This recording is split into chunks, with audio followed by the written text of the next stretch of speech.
Hello to the aunties, uncles, brothers and sisters listening to the channel The Sentiments of Old Age.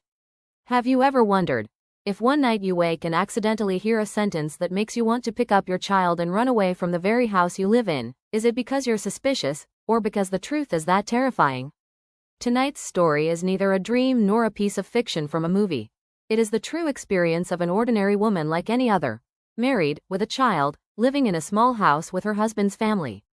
Everything seemed peaceful until one night, while nursing her baby, she suddenly heard a whisper coming from behind the wall. In those few seconds, her trust, her affections, and even her sense of self shattered into pieces. What followed was a journey stained with tears, but also with courage, awakening, and forgiveness. It was the path to finding herself again after layers of wounds. If anyone has ever silently borne pain for the sake of family, or swallowed sorrow for the sake of kinship, this story will surely make your heart ache. But please listen to the end, because sometimes it is only in the depths of suffering that one discovers the true meaning of the word peace. My name is Han, I'm 28 years old, and my first child is just over 2 months old. My husband and I are still inexperienced, especially living under the same roof as his family, a place I once thought would be a refuge after marriage. My husband, Khan, is gentle, quiet, and a bit shy. My mother-in-law is hard to please, and my father-in-law, Mr. Min, rarely speaks. His gaze is always cold and scrutinizing.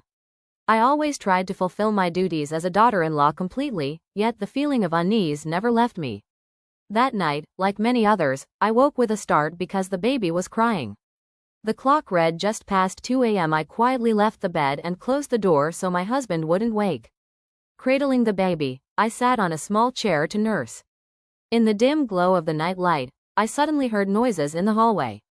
At first I thought my mother-in-law had gone to the bathroom, but the sound wasn't like her usual footsteps. Then I heard a door creak open, not mine, but the door of my parents-in-law's room next to ours. I sat perfectly still, afraid to move. The baby latched on obediently, eyes half shut, while my ears strained to catch every sound. A man's voice rose, soft, but startlingly clear in the stillness of the night. That girl's still awake. Wait until she falls asleep, then deal with it. Do it quickly, don't let her get suspicious. I felt ice run through me. That was my father-in-law's voice. But, who was he speaking to? What did "deal with it quickly" mean? Don't let her get suspicious. Who's her, here? Me? I held my breath. My blood felt like it had frozen, my heart pounding wildly, my hands trembling. I bent to look at the baby who had just dozed off after feeding, put him in the cradle, then pressed my ear to the wall. A woman's voice whispered back, low but clear, "We must take care of it properly. Don't leave any traces. Everything has to go smoothly, understand?" I stood there, paralyzed. That was my mother-in-law's voice. Oh my God, what was I hearing? The two people I called father and mother, who lived under the same roof with me, were now speaking about something dark and suspicious. Who were they planning to take care of? And why were they afraid I might find out? The bedroom door closed and the house fell silent. But sleep would not come to me. In the dark I stared wide-eyed. Their words kept hammering at my eardrums. Wait until she falls asleep. I began to replay memories. The times my mother-in-law stared at me when I called my own mother, the way my father-in-law would freeze when I walked past. The whispered conversations that went quiet whenever I drew near. Everything snapped into place and my unease ballooned into terror. At dawn I pretended to keep my eyes shut, but I was peeking through a slit. My mother-in-law carried in a bowl of porridge and said she had cooked it specially for me to help me recuperate. I was surprised. Since giving birth she had never made anything just for me, always telling me to eat leftovers. Yet today she was unusually attentive. I took the spoon cautiously, lifted a mouthful, then grimaced. "Oh, it's too salty, I can't eat this." She frowned, annoyed. "Too salty? I seasoned it just right. Eat it so you'll be strong to look after the baby. Otherwise you'll get sick, and who'll take care of you then?" I nodded and murmured yes, then found an excuse to pick up the baby and secretly pour the porridge down the sink. By noon I decided to leave. Not much, just a few baby outfits, some personal clothes and a little cash hidden in the diaper box. I messaged my mother. "Come pick up the baby and me this afternoon. I'm exhausted. I can't stay here anymore." I knew that if I stayed, neither the baby nor I might be safe. That night, when everyone had gone to bed, I pretended to tell my husband I was turning the lights off early because I was tired. In the dark, I silently gathered the baby, shouldered the small bag, and tiptoed toward the door. The insects outside chirped with the beat of my pounding heart. Just as I reached the front door, a voice called from behind. "Where are you going, Han?" I froze. Standing at the threshold, clutching the baby, my legs went weak. The little one slept soundly, his breath warm against my chest, which only magnified my fear. I turned back slowly. Light from the living room fell across my father-in-law's face. He stood there in a wrinkled shirt, his familiar scarf thrown casually over his shoulder. His expression wasn't angry or kind, it was something else, part scrutiny, part accusation. I swallowed dryly and tried to keep my voice steady. The baby seems too hot, so I thought I'd take him out to the porch for some fresh air so he'll sleep better." He nodded, but his gaze flicked quickly to the small bag slung across me. I knew he was suspicious. Who would carry a bag in the middle of the night and not arouse questions? I forced a light laugh and added, "I've been so uncomfortable these past few days, waking to feed the baby all night. I'll just sit a bit and come right back." "It's nothing, Dad." He said nothing more but continued to block the way out. At that moment, my mother-in-law called from inside. "Honey, go turn off the electric stove. You forgot to warm the milk earlier." Mr. Min looked at me one more time, then nodded slowly. "Okay, remember to go in early. Sitting out on the porch at night isn't safe." I replied softly, "Yes," and turned away, holding the baby tighter. I sat on the wooden chair on the porch, palms slick with sweat. I didn't dare go far. I just hugged my child as if, the moment I loosened my grip, someone might snatch him from my arms. Not even 2 minutes later, I heard the bedroom door close. Knowing he had gone back inside, I still didn't dare to leave right away. I sat still, counting the minutes in my head. 10 minutes, then 15 passed. When I finally felt it was safer, I picked up my baby and slipped out toward the back gate, the one I knew wasn't locked because I used it before when helping my mother-in-law gather vegetables. The night wind cut through me, icy cold. My hands trembled as I held my child, every step accompanied by silent prayers that no one would notice. Just as I reached the end of the alley, a motorbike screeched to a halt by the curb. The rider was my mother. I ran to her, my lips moving soundlessly, tears streaming uncontrollably. "Oh my goodness, what happened to you? Is the baby running a fever?" my mother asked, panic in her voice.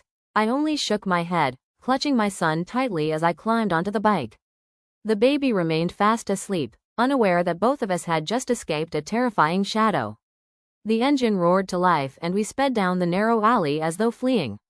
For a fleeting second, I glanced back, the second-floor light of my in-laws' house suddenly flicked on. My heart clenched. They must have realized I was gone. When we reached my parents' house, I was still gasping for air, my legs weak as if drained of all strength. My mother handed me a cup of warm water, but I couldn't swallow a drop. I just sat clutching my baby, my hands trembling non-stop. "What on earth happened at your in-laws' place, Han?" my mother asked, sitting down beside me, her voice full of worry. I burst into tears, choking out, "Last night I heard them saying strange things. Father-in-law said, wait until the girl falls asleep, then deal with it. Do it cleanly, don't let her suspect. Then mother-in-law said it had to be handled properly, leaving no trace." I heard it clearly, "Mom. I'm scared, they were planning something against me." My mother's eyes widened, she gripped my hand tightly. "You're sure you didn't mishear?" I nodded firmly. "I'm certain. After that, she even brought me porridge and forced me to eat it. And she's never once cooked something just for me before." My mother frowned, her face heavy with concern. "This really isn't good, but don't panic too much yet. Maybe they were discussing something else, and you misunderstood." I jumped up, my voice shaking. "But Mom, what if I didn't? What if it's true? I can take it, but my baby, I can't risk his safety." She looked at me, her eyes filled with pity. "All right, for now, just stay here with me. I'll talk to your father. If your in-laws ask, I'll say you're unwell and need to rest." I clung to my mother like someone who had just escaped death itself. My heart was in turmoil, fear, suspicion, hurt, and anger all tangled together. The next afternoon, while I was rocking my baby to sleep, my phone rang. It was my husband, Khan. I hesitated, letting it ring until it stopped. A message came right after. "Where are you? Mom said you took the baby and left in the middle of the night." "What happened?" I replied with only one line. "I need a few days to rest." Don't ask anything more. I'm tired. Less than a minute later, the phone rang again. This time it was my father-in-law. I gripped the phone tightly, my heart racing, too afraid to answer. Then came a text. Come back immediately. There's something we need to explain. What are you trying to do by leaving like this? Sweat broke out all over me. At that moment, my mother walked in, holding a crumpled yellow sheet of paper stamped with a red seal. She placed it in front of me, her voice low. I found this while unpacking the bag you brought home. My hands shook as I picked it up. Each line cut into my eyes like a blade. Notice of foreclosure on collateral. Name: Nguyen Minh. Asset: current residence. Deadline: 7 days from issue date. I looked up at my mother, stammering, "Does this mean, what, Mom?" She nodded, her eyes stunned. "Han, the house is about to be repossessed by the bank." Could it be? They were afraid you'd find out, so that's why. I clutched the paper tightly, cold sweat breaking out all over my body. Everything seemed only just to begin.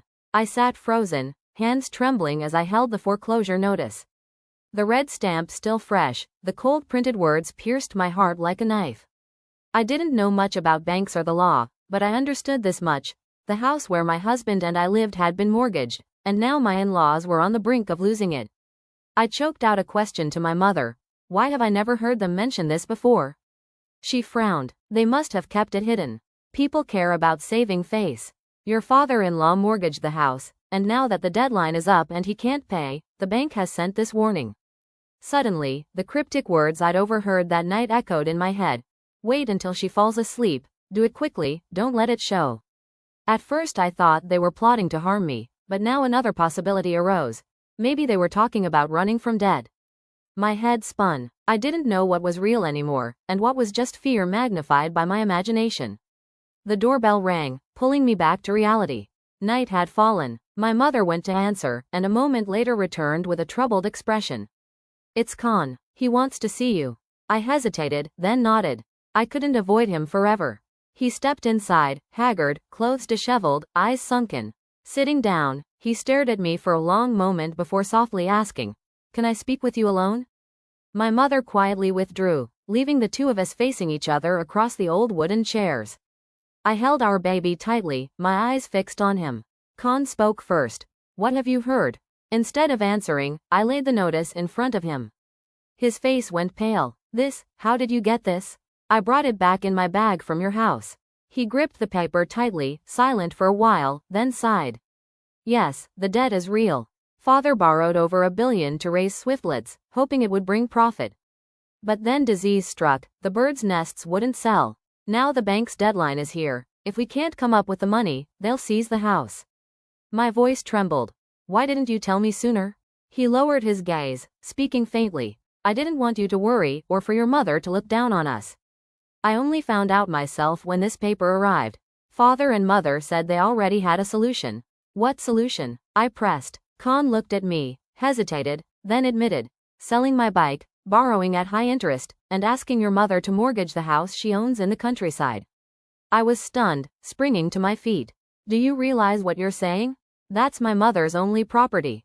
He fell silent, his voice breaking. "I know it's unfair. But my family is desperate. Since you left, my mother's been crying nonstop, my father's locked himself in without eating. I don't know what else to do." Tears welled in my eyes. I remembered that terrifying night. Overhearing their whispers in the dark, the porridge forced on me, the fear so raw it drove me to flee with my baby.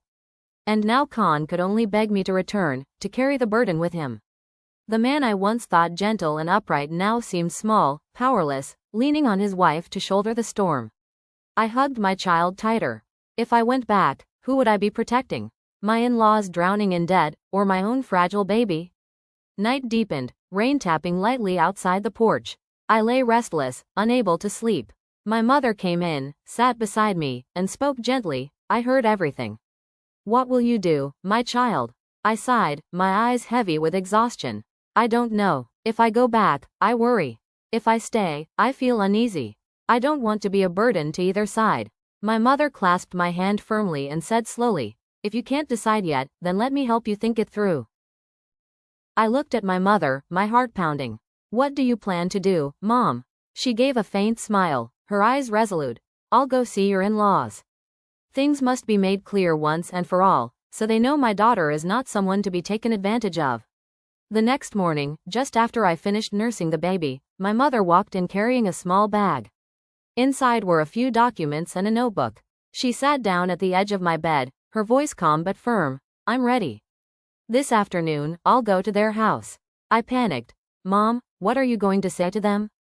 She looked straight into my eyes, her tone sharp. This isn't about quarreling. But I won't allow anyone to force you to shoulder a debt that isn't yours. They shouldn't think that just because you're gentle, they can do whatever they want. I bit my lip and said nothing. I knew my mother, hot-tempered, but strong-willed. This time, she was truly determined. And deep down, I too wanted the truth laid bare, once and for all. Around 11 o'clock, she put on her conical hat, slipped into a clean but worn blouse, took the bag of papers in hand, and headed for my in-laws' gate. I didn't go with her, but my heart was restless with worry. My mother-in-law, Mrs. Tu, opened the door. The moment she saw my mother, her face darkened. What are you doing here? My mother went straight to the point. I want to talk clearly. May I come in? Mrs. Tu hesitated, then reluctantly stepped aside. Inside were only her and my father-in-law, Mr. Min. Both sat across from my mother as she pulled out a chair. Her voice was direct, no detours. That night, my daughter was so terrified she ran off with her baby, crying and trembling. She said she overheard you whispering shady things involving my grandchild. She was suspicious, she was afraid. But what made me angriest was discovering the debt you hid, and your attempts to drag her, and even me, into mortgaging our home. Do you think that's fair? Mr. Min sighed, speaking slowly. You've misunderstood. We never forced Han to do anything. She left in the middle of the night without a word. We were shocked ourselves. Mrs. Tu immediately cut in, her voice bitter. She's too weak. Just a little trouble and she runs off with the baby. How can a daughter-in-law like that handle family burdens? My mother gave a cold laugh, her words sharp as a blade. Weak or not, it was because she heard your very own words. Wait till she's asleep, then we'll act. Make it neat. If my daughter hadn't fled with the baby at that moment, who can guarantee she'd still be safe sitting here today? Mrs. Tu flushed red. What exactly are you implying? I'm not implying, I'm stating what my daughter heard clearly. At first, she thought you meant to harm her. Later, when she found the foreclosure notice, she realized you were scheming about something else. But no matter what, you have no right to drag her into your spiral of debt. The room fell into a heavy silence.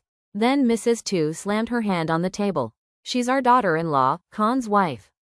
If the family's in trouble, what's wrong with asking for help? My mother remained calm, her tone unwavering. Asking for help is one thing. But using family ties as an excuse to pressure her is another. My family isn't wealthy, but the land and the house we have were passed down by our ancestors.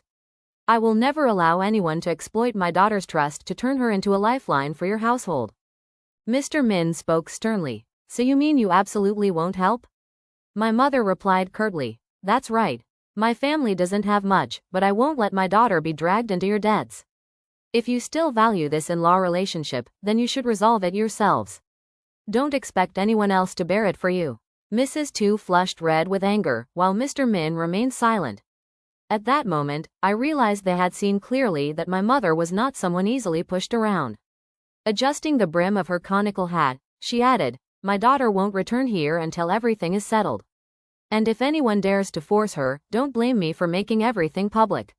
With that, she turned and walked away, leaving behind two faces twisted in both anger and helplessness. When she returned home, my mother said nothing more. She simply patted my head and reminded me, stay here with me for a few days, just focus on caring for the baby. Leave the rest to me. I burst into tears. It had been so long since I'd felt protected. I once thought being a daughter-in-law meant enduring, keeping silent, but now I understood. If I don't protect myself, no one else truly can. That night, Khan texted me. I know what happened. Have you really decided this way? I didn't reply, not because I wanted to ignore him, but because I needed more time, for myself, for my child, and even for him, the husband who had proven too weak for me to lean on. But I never expected that just 3 days later, everything would take a different turn. That afternoon, as the drizzle had just stopped, urgent knocks sounded at the gate. My mother went out to open it, and her voice suddenly rose. What are you doing here again? My heart clenched. I already knew who it was. I rushed out, and sure enough, standing in the yard was my mother-in-law, Mrs. Tu.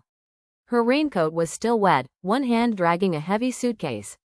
Her face was gaunt, her eyes sunken, her whole body trembling. Whether from cold or exhaustion, I couldn't tell.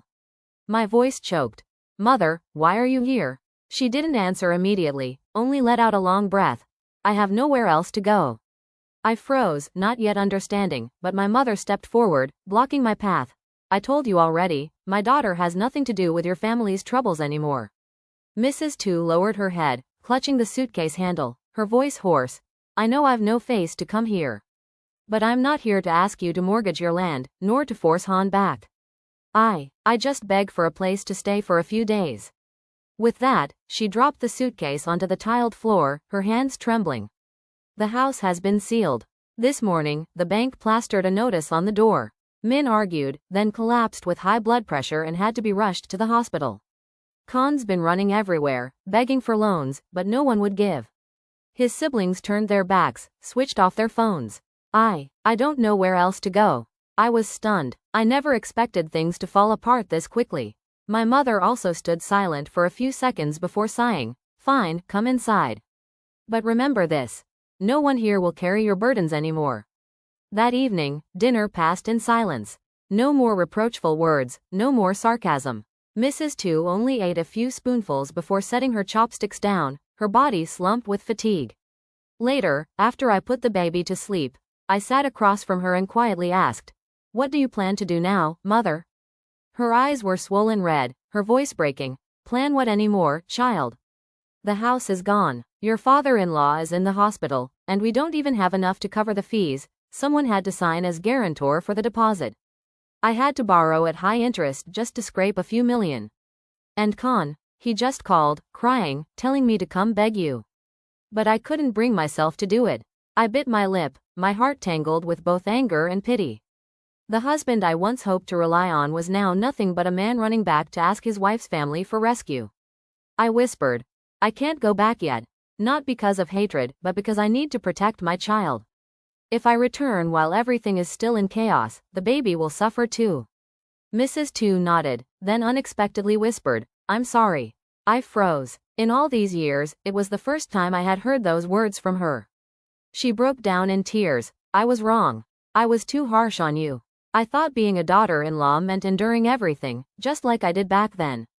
But now I understand. A daughter-in-law isn't a shield to take all the blows, nor a crutch to lean on when the family falls apart. I'm sorry for making you clutch your child and flee into the night." Tears streamed down my face. I whispered back, "I was so scared.